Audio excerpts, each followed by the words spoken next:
போல் பாலபாஸ்கரன் கொடுக்கும் சிலுவையின் செய்தியை கேட்டுக்கொண்டிருக்கும் யாவரையும் இச்செய்தி மூலமாக சந்திப்பதில் பெரும் மகிழ்ச்சி அடைகிறோம். கர்த்தராகிய இயேசு கிறிஸ்துவனுடைய கிருபையும் தேவனுடைய அன்பும் பரிசுத்த ஆவியானவருடைய ஐக்கியமும் உங்கள் அனைவரோடும் கூட இருப்பதாக. ஆமென்.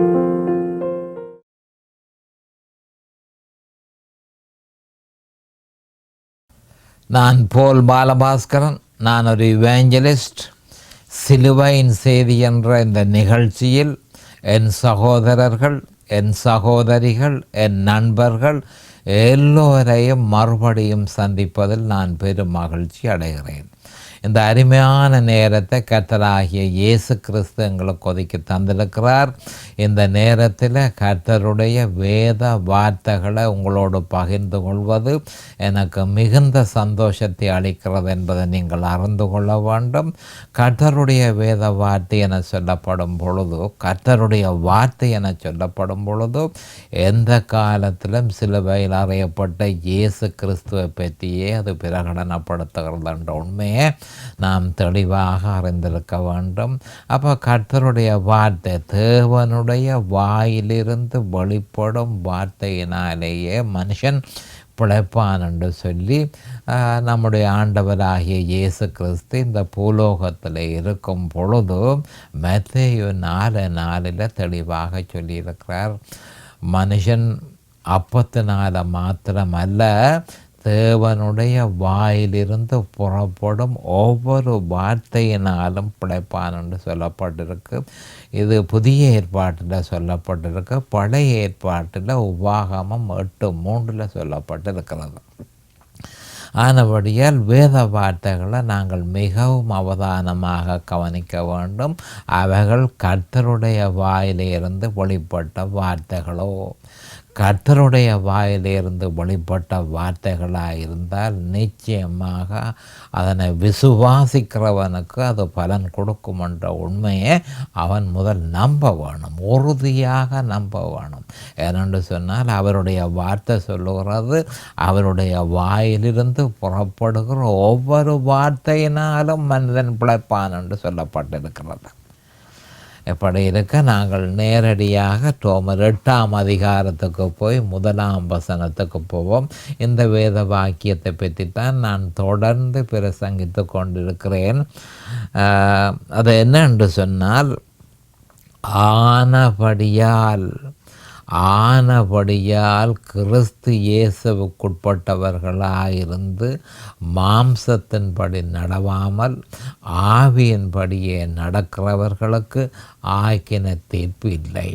மிக முக்கியமான ஒரு விஷயம் பரிசுத்த ஆவியோடு ஆரம்பமாகிறது. ரோமர் 8ஆம் அதிகாரம் முழுக்க பரிசுத்த ஆவியை பற்றியது. பரிசுத்த ஆவியானவரின் செயற்பாடு, அவர் என்ன மாதிரி விசுவாசியில் செயற்படுகிறார், என்ன செய்கிறார், எப்பொழுது இயங்குகிறார் என்ற விஷயங்கள் எல்லாம் இந்த ரோமர் 8ஆம் அதிகாரத்தில் சொல்லப்பட்டிருக்கிறது.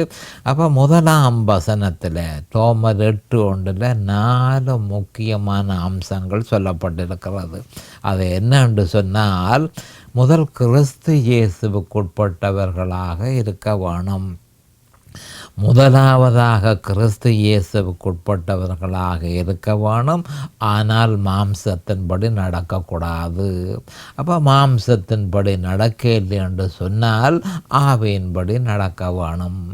ஆவியின்படி நடந்தால் ஆக்கின தீர்ப்பு இல்லை என்று சொல்லி தெளிவாக சொல்லப்பட்டிருக்கு. அப்போ அது ஒரு பெரிய ஒரு வாக்குத்தத்தம், அதே நேரம் கிறிஸ்தவர்களுக்கு ஒரு கட்டளை என்பதை நாம் தெளிவாக அறிந்து கொள்ள வேண்டும். நாம் இப்பொழுது ஜெபத்திற்கு கடந்து செல்லுவோம். அருமையானங்கள் பிதாவே, உமக்கு ஸ்தோத்திரம். பரலோகத்தின் தேவனே, உமக்கு ஸ்தோத்திரம். உம்முடைய குமாரன் இயேசு கிறிஸ்துவ பலியாக சிலுவையில் ஒப்பு கொடுத்து அவருடைய விலையேறப்பெற்ற இரத்தத்தினால் தேவரீர் நீரங்களை மீட்டுக்கொண்டீர். அதற்காக நன்றைக்கும் ஸ்தோத்திரம். அவருடைய குற்றமற்ற இரத்தத்தினால, கர்த்தராகிய இயேசு கிறிஸ்துவனுடைய இரத்தத்தினால எங்களுடைய பாவங்கள் எல்லாவற்றையும் எல்லாவற்றையும் கழுவி பாவத்தின் கடன்கள் எல்லாவற்றையும் கொடுத்து தீர்த்து பாவத்தின் பிடியிலிருந்து எங்களை விலக்கி அந்த இரத்தத்தினால பரமபிதாவோடு தேவரீர் எங்களை ஒப்புரவாக்கினீரே, அதற்காக உமக்கண்டண்டைக்கும் சோஸ்திரம். துணிவாக பரமபிதாவினுடைய கிருபாசனத்துக்கு வரக்கூடிய பாக்கியத்தை எங்களுக்கு தந்தீரே, உமக்கண்டண்டைக்கும் சோஸ்திரம். உம்முடைய கிருபையை எங்களுக்கு தந்ததற்காய் சோஸ்திரம். உம்முடைய இரக்கத்தை எங்களுக்கு தந்ததற்காய் சோஸ்திரம். உம்முடைய உண்மைகள் காலத்திலும் புதியவைகளாயிருப்பதற்காக உமக்கண்டண்டைக்கும் சோஸ்திரம் பிதாவே. இந்த நேரத்தில் இதனை கேட்டுக்கொண்டிருக்கும் என் சகோதர சகோதரிகள் நண்பர்கள் எல்லோரையும் தேவரீர் ஆசீர்வதியும் அபிஷேகியும் பிரகாசமான மனக்கண்களை அவர்களுக்கு கொடுத்தருளும். உம்முடைய வேத வார்த்தைகளை அறிந்து கொள்ளக்கூடிய பாக்கியத்தை அவர்களுக்கு கொடுத்தருளும். அதே நேரம் அடியேனையும் அபிஷேகித்து உம்முடைய பரிசுத்த ஆவியானவர் தாமே முன்னொன்று போதனையை செய்ய வேணும் என்று இயேசு கிறிஸ்துவின் நாமத்தினால் கேட்டுக்கொள்கிறேன் பிதாவே. Amen and amen and amen. Hallelujah, hallelujah, hallelujah. அப்போ ரோமர் 8:1 திருப்பி நான் வருகிறேன். 8:1 ஆனபடியால் கிறிஸ்து இயேசுவுக்குட்பட்டவர்களாய் இருந்து மாம்சத்தின்படி நடவாமல் ஆவியின்படியே நடக்கிறவர்களுக்கு ஆக்கின தீர்ப்பு இல்லை.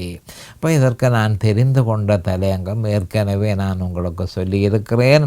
மாம்சத்தின்படி நடவாமல் ஆவியின்படி நடத்தல். அப்போ கடந்த செய்தியில் நான் குறிப்பாக உங்களுக்கு சொல்லியிருந்தேன், பரிசுத்த ஆவியானவர் கிறிஸ்தவர்களிடத்தில் வல்லமையாக செயல்பட வேண்டுமாய் இருந்தால் அவர்கள் லூக்கா 9:23 சொல்லப்பட்ட மாதிரி செய்ய வேணும். அதை அவர்கள் செய்ய மாட்டேன் என்று நிற்பார்களாக இருந்தால் எனக்கு அவர்கள் சிஷ்யர்களாக இருக்க முடியாது என்று சொல்லி ஆண்டவர் ஏற்கனவே தெளிவாக லூக்கா 9:23 லூக்கா 14:27 அவர் சொல்லியிருக்கிறார். அப்போ லூக்கா 9:23 அவர் சொன்னது என்னென்றால், ஒருவன் என் பின்னே வர விரும்பினால் அவன் தன்னைத்தான் பொறுத்து தன் சிலுவையை அனுதினமும் எடுத்துக்கொண்டு என்னை பின்பற்ற கடவன் என்று நம்முடைய ஆண்டவராகிய இயேசு கிறிஸ்து இந்த பூமியில் இருக்கும்போது தெளிவாக கூறியிருந்தார். அதை ஒரு மனுஷன் செய்ய முடியாது என்று சொன்னால் அவன் எனக்கு சிஷ்யனாக இருக்க முடியாது என்று சொல்லி 14:27 அவர் அதை சொல்லியிருக்கிறார். அப்போ நான் சொல்லுகிறது என்ன மாதிரி என்று சொன்னால், பரிசுத்த ஆவியானவர் செயல்படுகிறதற்கு தேவையானது என்ன என்பதை நம்முடைய ஆண்டவராகிய இயேசு கிறிஸ்து தெளிவாக சொல்லியிருக்கிறார். அப்போ வேத படிப்பு, உபவாசம், ஜெபம், தசமபாகம், காணிக்க இப்படியாக நற்கிரியைகளை ஒவ்வொரு மறுபிறப்பு பெற்ற கிறிஸ்தவனும் ஆவியினாலே ஏவப்பட்டு செய்வான் என்று சொல்லி எபேசியர் 2:10 சொல்லப்பட்டிருக்கிறது. ஆனால் அவைகளை செய்பவன் ஆவியின்படி நடக்கிறான் என கிறிஸ்தவர்கள் சர்வசாதாரணமாக கருதுவதுண்டு. அப்போ வேத படிப்பு, உபவாசம், ஜெபம், தசமபாகம், காணிக்க, தான தர்மம், சபை பிரசன்னம், வைராக்கியம் இதுகளை ஒரு கிறிஸ்தவன் செய்யும் பொழுது மற்ற கிறிஸ்தவர்கள் அந்த கிறிஸ்தவனை எப்படி அனுமானிக்கிறார்கள் என்று சொன்னால், அந்த கிறிஸ்தவன் ஆவியில் நடக்கிறான் என்று சொல்லி அவர்கள் அனுமானிக்கிறார்கள்.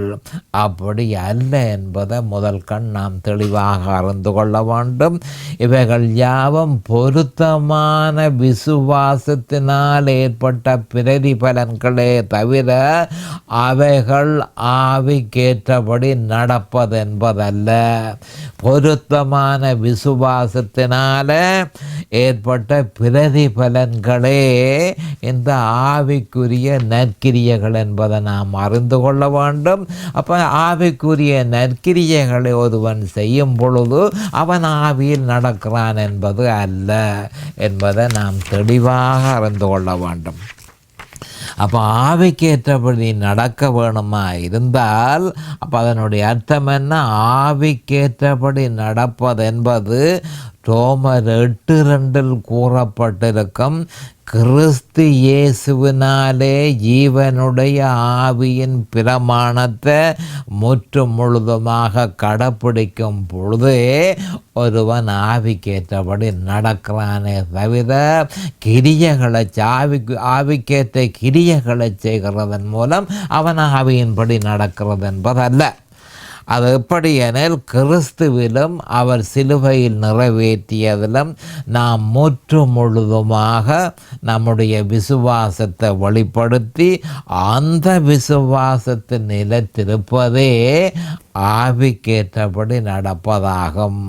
அப்போ அந்த விசுவாசத்தில் நிலைத்திருக்கிறது என்று சொல்லிக்க சிலுவையில் அறையப்பட்ட இயேசு கிறிஸ்துவை பற்றிய விசுவாசம்.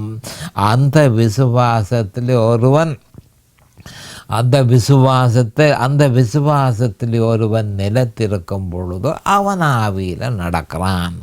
அப்பொழுது பாவம் மரணம் என்ற பிரமாணம் பூரண கட்டுப்பாட்டுக்குள்ளே இருக்கும். முடிவோ அந்த பாவம் நம்ம மேற்கொள்ளாதன வேத வாக்கியம் பலி உறுத்துகிறது. அப்போ ரோமர் 8:2 பலி உறுத்துகிறது என்னன்னு சொன்னால் கிறிஸ்து இயேசுவினாலே ஜீவனுடைய ஆவியின் பிரமாணத்தை நீங்கள் கடைப்பிடிப்பீர்களாக இருந்தால் பாவம் மரணம் என்ற பிரமாணம் முற்று முழுதுமாக கட்டுப்பாட்டுகள் இருக்கும்.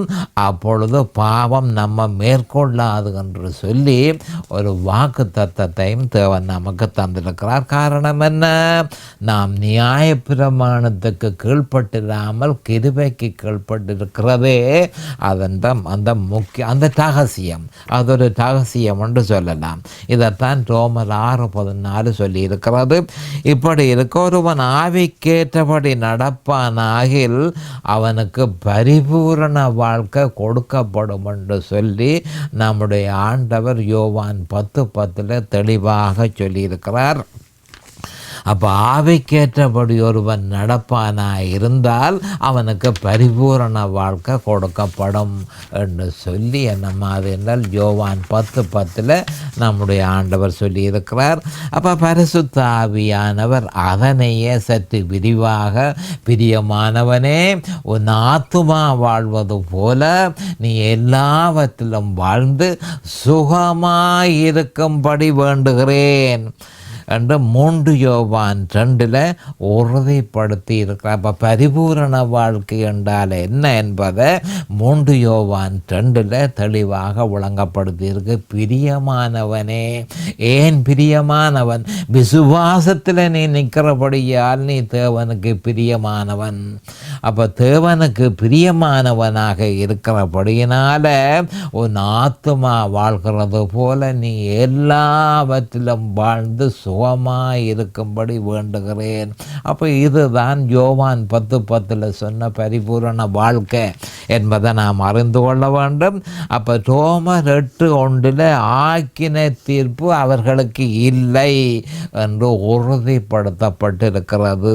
அது எப்படி என்பதனை சற்று விவரமாக ஆராய்வது இந்த தருணத்தில் பொருத்தமாக இருக்கிறது. ஒருவன் கிறிஸ்துவுக்குள்ளே இருந்தாலும் அவன் பரிசுத்த ஆவிக்கேற்றபடி நடக்காவிட்டால் கவனமாக கேட்டுக்கொள்ளுங்கள்.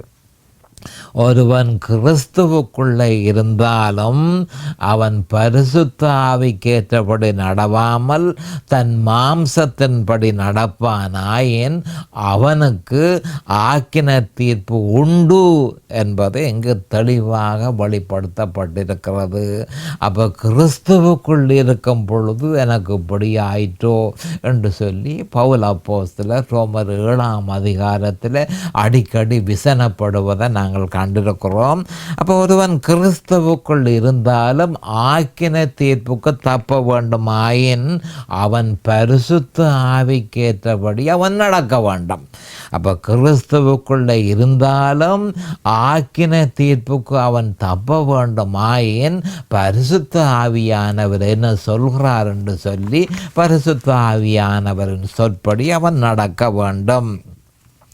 அப்போ அப்படி நடக்கவில்லையா இருந்தால் நிச்சயமாகவே ஆக்கின தீர்ப்பு உண்டு என்பதை வேத வாக்கியம் உறுதிப்படுத்தி இருப்பதை அநேகமான கிறிஸ்தவர்கள் நிராகரித்தாலும் அதன் பிரதிபலனாகிய ஆக்கின தீர்ப்பை தப்பாமல் அவர்கள் சந்தித்தே ஆக வேண்டும் என்பதை நாம் அறிந்து கொள்ள வேண்டும். மிக முக்கியமான விஷயம், கிறிஸ்துவுக்குள்ளே இருக்கிறது நல்லது, அதை தவறு என்று சொல்லலாது. அப்போ கிறிஸ்துவுக்குள்ளே இருந்தாலும் மாம்சத்தின்படி நடக்கக்கூடாது. அப்போ மாம்சத்தின்படி நடந்தால் நிச்சயமாக ஆக்கின தீர்ப்பு உண்டு. அப்போ மாம்சத்தின்படி நடக்காமல் அப்போ எப்படி நடக்கிறது? ஆவிக்கு ஏற்றபடி நடக்க வேணும். ஆவி என்ன சொல்லுகிறது? கிறிஸ்து இயேசுவுக்குள்ளே ஜீவனுடைய ஆவியின் பிரமாணம், கிறிஸ்து இயேசுவினாலே ஜீவனுடைய ஆவியின் பிரமாணத்தை நீ கடைப்பிடிக்க வேண்டும் என்று சொல்லி பரிசுத்த ஆவியானவர் சொல்லுகிறார். அப்படி இருந்தாலும் பல அவதானமாக இருக்க வேணும் என்று சொன்னால் மாம்சத்தினால ஏவப்பட்டு மாம்சத்தினால நாங்கள் செயல்படக்கூடாது. அப்படி செயல்பட்டால் ஆக்கின தீர்ப்பு தவிர்க்க முடியாது என்று சொல்லி ரோமர் 8:1 தெளிவாக சொல்லப்பட்டிருக்கிறது. அப்போ ஆதாமுக்குள் இருப்பவர்களுக்கு ஆக்கின தீர்ப்பு உண்டு என நாங்கள் ஆரம்பத்தில் பார்த்தோம். அப்போ ரோமர் 5:12 21 வசனம் வரை உள்ள வேத வாக்கியங்களை பரிசீலனை செய்யும் பொழுது ஒருவன் ஆதாமுக்குள்ளே இருப்பானா இருந்தால், அப்போ சர்ச்சிக்கப்படவில்லை என்று சொன்னால் ஆதாமுக்குள்ளே தான் இருக்க வேணும். அப்போ ஆதாமுக்குள்ளே இருப்பானா இருந்தால் அவனுக்கு ஆக்கின தீர்ப்பு உண்டு. ஏன்? அவன் மாம்சத்தின்படி நடக்கிறான், அவன் ஆவியின்படி நடக்கிறதில்லை. அவன் மாம்சத்தின்படி நடக்கிறபடியால் அவனுக்கு ஆக்கின தீர்ப்பு உண்டு. ஆனால் ரோமர் 8:1 கிறிஸ்து இயேசுவுக்குட்பட்டவர்களாயிருந்து ஆவிக்கேற்றபடி நடப்பார்களாயின் ஆக்கின தீர்ப்பு இல்லை என்பது உறுதிப்படுத்தப்பட்டிருக்கிறது. ஆக்கின தீர்ப்பு என்பது பாதகமான தீர்ப்பு, பாதகமான தீர்ப்பு குறிப்பிடுகிறது. அந்த தீர்ப்பின் பிரதிபலிப்பே மாம்சத்தின் கிரியைகளாகும். கவனமாக கேட்டுக்கொள்ளுங்கள். அப்போ ஆக்கின தீர்ப்பென்றால் என்ன என்று சொன்னால், அதாவது மாம்சத்தின் கிரியைகளை பற்றித்தான் இங்கு சொல்லப்பட்டிருக்கு. அப்போ கலாத்தியர் 5:19-21 நாம் பரிசீலனை செய்வோமாயின் அந்த மாம்சத்தின் கிரியைகள் என்ன? ஆக்கின தீர்ப்பு ஒருவனுக்கு, ஒரு கிறிஸ்தவனுக்கு ஏற்பட்டு விட்டதென்றால் அதை எப்படி அவன் அறிவான்? அது எப்படி அவன் அறிவான்? மாம்சத்தின் கிரியைகள் அவனிடத்தில் வெளிப்படும் பொழுது தனக்கு ஆக்கின தீர்ப்பு ஏற்பட்டிருக்கென்று சொல்லி அவன் அறிந்து கொள்ள முடியும். அப்போ கலாத்தியர் 5:19-21 அந்த ஆக்கின தீர்ப்புக்கு உரிய மாம்சத்தின் கிரியைகள் என்ன என்று சொல்லி தெளிவாக சொல்லப்பட்டிருக்கு. ஆக்கின தீர்ப்புக்கு உட்பட்டவன் தேவனால குற்றவாளியாக கருதப்படுகிறான். தேவனால குற்றவாளியாக கருதப்பட்டு பாதகமான தீர்ப்பை அவன் பெற்றுக்கொள்கிறான். அது மட்டுமல்ல, இப்படிப்பட்டவைகளை செய்கிறவர்கள், எப்படிப்பட்டவைகளை? மாம்சத்தின் கிரியைகளை செய்கிறவர்கள் தேவனுடைய ராஜ்யத்தை சுதந்தரிப்பதில்லை என்று முன்னே நான் சொன்னது போல இப்பொழுதும் உங்களுக்கு சொல்லுகிறேன் என்று சொல்லி பவுல் அப்போஸ்தலர் கலாத்தியர் 5:21 உறுதிப்படுத்தி இருக்கிறார். அப்போ மாம்சத்தின் கிரியைகளுக்கு கவனமாக கேட்டுக்கொள்ளுங்கள். ஆக்கின தீர்ப்பு உட்பட்டவர்கள், ஆக்கின தீர்ப்புக்கு உட்பட்டவர்கள் மாம்சத்தின் கிரியைகளை செய்வார்கள். அப்போ மாம்சத்தின் கிரியைகளை செய்கிறவர்கள் தேவனுடைய ராஜ்யத்தை சுதந்தரிக்க மாட்டார்கள் என்று ஒரு தரம் அல்ல 2 தரம் பவுல் அப்போஸ்தலர் தெளிவாக உறுதிப்படுத்தி இருக்கிறார். கலாத்தியர் 5:21 அதை பற்றி சொல்லியிருக்கிறார். அப்போ ஒரு கிறிஸ்தவனுடைய வாழ்க்கையில் அவனுடைய மாம்சத்துக்கும் பரிசுத்த ஆவிக்கும் இடையிலே ஏற்படும் போராட்டத்தின் பிரதிபலன்களாக. அப்போ ஒரு கிறிஸ்தவனுடைய வாழ்க்கையில் இந்த போராட்டம் நிச்சயமாக உண்டு. இயேசு கிறிஸ்து ஒரு கிறிஸ்தவனுடைய இருதயத்தில் வந்த உடனே மாம்சத்துக்கும் பரிசுத்த ஆவிக்கும் இடையில போராட்டம் உண்டு. அந்த போராட்டத்தின் பிரதிபலன்கள் மாம்சத்தின் கிரியைகளாகவும் ஆவியின் கனியுமாக ஒருவனிடத்தில் வெளிப்படுகிறதென்ற உண்மையை நாம் தெளிவாக அறிந்து கொள்ள வேண்டும். அப்போ இந்த போராட்டம் மாம்சத்துக்கும் பரிசுத்த ஆவிக்கும் இடையிலே ஏற்படுகிற போராட்டத்தினால ரெண்டு முக்கியமான பிரதிபலன்கள். ஒன்றில் என்ன மாதிரி என்று சொன்னால் மாம்சத்தின் கிரியைகள் வெளிப்படும் அல்லது ஆவியின் கனி வெளிப்படும் என்பதை நாம் தெளிவாக அறிந்து கொள்ள வேண்டும். மாம்சத்தின்படி நடப்பின் மாம்சத்தின் கிரியைகள். கலாத்தியர் 5:19-21 ஒவ்வொரு தரம் இதனை தெளிவாக வாசிக்க வேண்டும். மாம்சத்தின்படி நடப்பின் மாம்சத்தின் கிரியைகளும், ஆவியின்படி நடப்பின் ஆவியின் கனியும். கலாத்தியர் 5:22-23 இது பற்றி தெளிவாக சொல்லப்பட்டிருக்கிறது. ஆகவே அந்த விசுவாசி ரோமர் 8 பரிசுத்த ஆவியானவர் செயற்படும் முறையை அறிந்து அதன்படி செயற்படாவிட்டால் அவனை மாம்சம் மேற்கொள்வதனால் அவனுக்கு ஆக்கின தீர்ப்பு உண்டு என்பதை நாம் தெளிவாக அறிந்து கொள்ள வேண்டும். அந்த விசுவாசி தான் செய்ய நினைத்த நன்மைகளை செய்யாமல் செய்ய விருப்பமில்லாத தீமைகளை செய்கிறான். அப்போ ரோமர் 7:15 அதை பற்றி சொல்லப்பட்டிருக்கிறது. அவனுடைய கிறிஸ்தவ வாழ்க்கை படுதோல்வியில் முடிகிறது என்ற உண்மையை நாம் அறிந்து கொள்ள வேண்டும். அப்போ ரோமர் 7:15 பவுல் அப்போஸ்தலர் என்ன செய்கிறார் என்று சொன்னால், கவனமாக பார்த்து கொள்ளுங்கள். மிக முக்கியமான ஒரு விஷயம், கிறிஸ்தவர்கள் இதில் இந்த மாதிரியான அனுபவத்தை உடையவர்களாக இருக்கிறார்கள். அப்போ 7:15 சொல்லப்பட்டிருக்கு. அப்படியெனில் பவுல் அப்போஸ்தலர் சொல்கிறார், நான் செய்கிறது எனக்கே சம்மதமில்லை, நான் விரும்புகிறதை செய்யாமல் நான் வெறுக்கிறதையே செய்கிறேன் என்று சொல்லப்பட்டு கிடக்கு.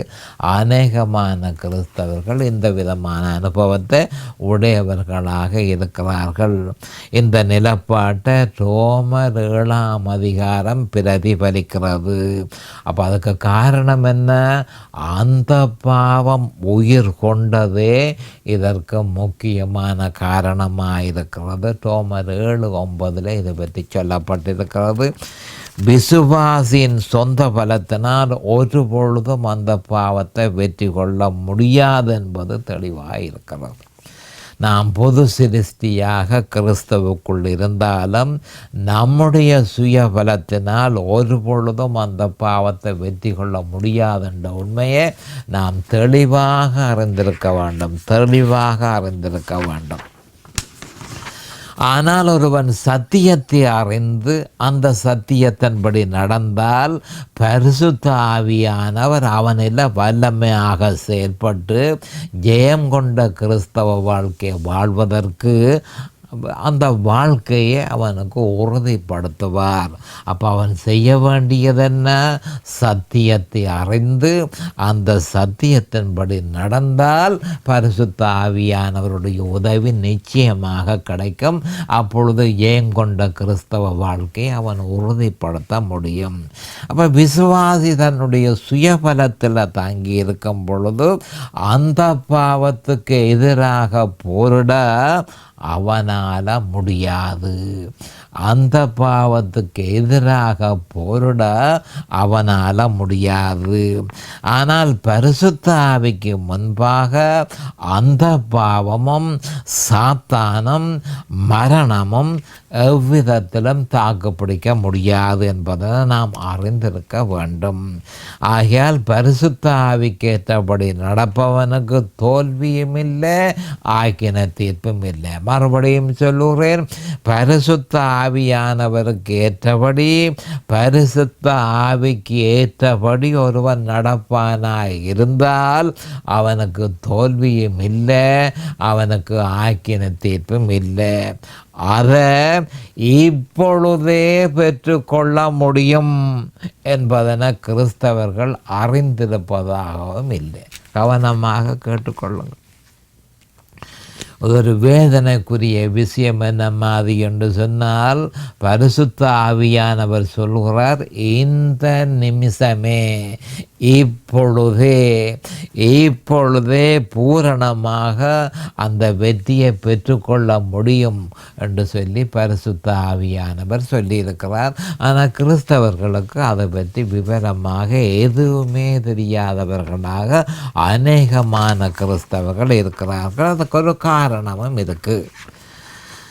இப்போ ஆங்கிலத்தில் கிங் ஜேம்ஸ் வெர்ஷன் மொழிபெயர்ப்பில் ரோமர் 8:1 சொல்லப்பட்டிருக்கிறது என்னென்று சொன்னால், there is therefore now no condemnation to them which are in Christ Jesus, who walk not after the flesh but after the spirit என்று சொல்லப்பட்டிருக்கிறது.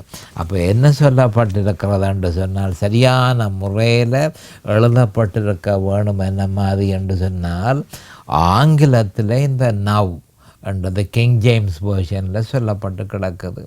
ஆனால் தமிழில் இந்த நவ் இப்பொழுதே என்ற சொல்லு தமிழில் இல்லை. அப்போ தமிழிலே எப்படி இருந்திருக்க வேணும் என்பதை நான் வாசிக்கிறேன். ஆனபடியால் கிறிஸ்து இயேசுவுக்குட்பட்டவர்களாய் இருந்து மாம்சத்தின்படி நடவாமல் ஆவியின்படியே நடக்கிறவர்களுக்கு இப்பொழுதே ஆக்கின தீர்ப்பு இல்லை. இப்பொழுதே ஆக்கின தீர்ப்பு இல்லை. ஆனால் துரதிர்ஷ்டவசமாக இப்பொழுதே என்ற அந்த சொல்லு தமிழ் வேதாகமத்தில் இல்லை என்பதை நாம் தெளிவாக அறிந்து கொள்ள வேண்டும்.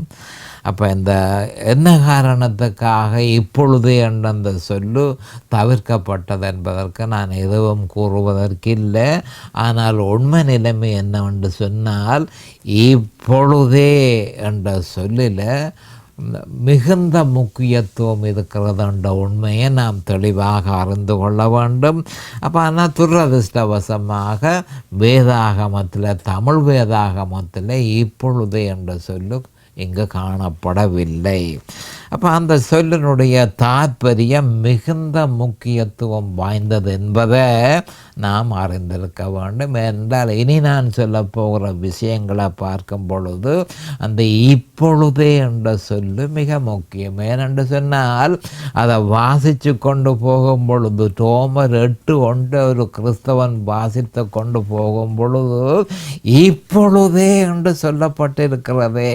அப்படியா இருந்தால் நான் இப்பொழுதே இந்த ஆக்கின தீர்ப்பு மாம்சத்தினுடைய கிரியைகளினால் நான் வேதனைப்பட்டு கொண்டிருக்கிறேனே, கர்த்தாவே இந்த மாம்சத்தின் கிரியைகளில் இருந்து வேதனைப்பட்டு கொண்டு இருக்கிற நான் இப்பொழுதே விடுதலை அடைய முடியும் என்று பரிசுத்த ஆவியானவர் ரோமர் 8:1 சொல்லி இருக்கிறாரே என்று சொல்லி அவன் அந்த இப்பொழுது என்ற வார்த்தையில் மிகுந்த கவனமாக இருந்து தன்னை தாக்கி கொண்டிருக்கிற மாம்சத்தின் கிரியைகள் ஏற்பட்டால் ஆக்கின தீர்ப்பு எனக்கு ஏற்பட்டிருக்கிறது என்பதை நாம் அறிந்து கொள்ள வேணும். அப்போ அதில் இருந்து தப்பி பிழைக்கிறதுக்கு என்ன மாதிரி என்றால் தேவன் ஒரு வழியை வைத்திருக்க. அதை பற்றி விவரமாக நாங்கள் அடுத்த செய்தியில் பார்ப்போம். அது வரைக்கும் கர்த்தராகிய இயேசு கிறிஸ்துவின் நாமத்தினால் நான் உங்களை ஆசீர்வதிக்கிறேன். அவருடைய கிருபையும் அவருடைய இரக்கமும் தாராளமாக உங்களுக்கு கிடைப்பதாக. இயேசுவின் நாமத்தில் பரிசுத்த பிதாவே, ஆமேன் அண்ட் ஆமேன் அண்ட் ஆமேன். இந்த சிலுவையின் செய்தியை கேட்பவர்கள் அதன் ஆவிக்குரிய பலனை பூரணமாக அடைய வேண்டும் என்பதே நம்முடைய பிரார்த்தனையாகும். தொலைபேசி மூலம் தொடர்பு கொள்ள விரும்புவோர் 647-465-1224 மூலமும், இமெயில் மூலம் தொடர்பு கொள்ள விரும்புவோர் paulbalabaskaran@gmail.com மூலமும் தொடர்பு கொள்ளலாம்.